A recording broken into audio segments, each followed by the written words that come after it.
Atomic theory is an important concept in chemistry. We'll be studying this all year long. There are 4 scientists that you need to know about in Unit 1. The first one is Mendeleev. He is given credit for publishing the very first periodic table.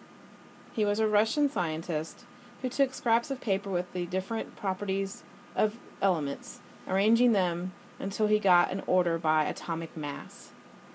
Later on, Moseley, an English scientist, rearranged and published a new periodic table by atomic number, which is still how we organize elements today.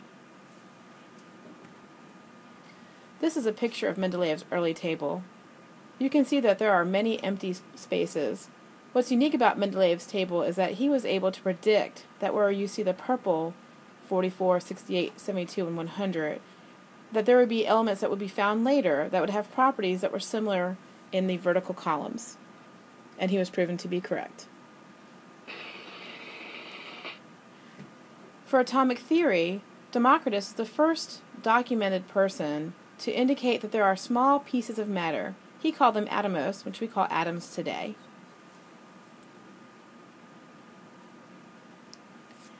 Later on, in around 1800, John Dalton presented 5 postulates or ideas about the atomic theory.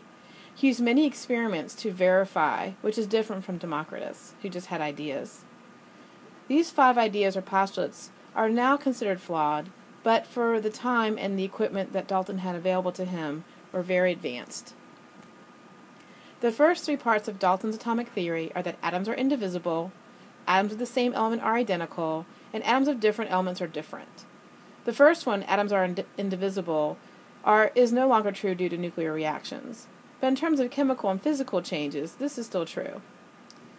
Atoms of the same element being identical, this has a problem because atoms can have different numbers of neutrons and electrons and still be the same element. However, atoms of the same element must have the same number of protons.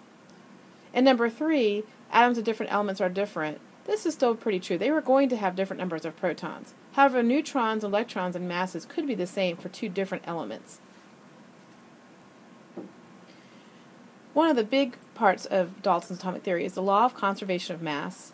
Hopefully you've heard of this before in middle school. This is just that whatever you start with, you're going to end with. If you start with 50 grams, you're going to end with 50 grams. They may have had rearrangements occur, but nothing's lost or gained.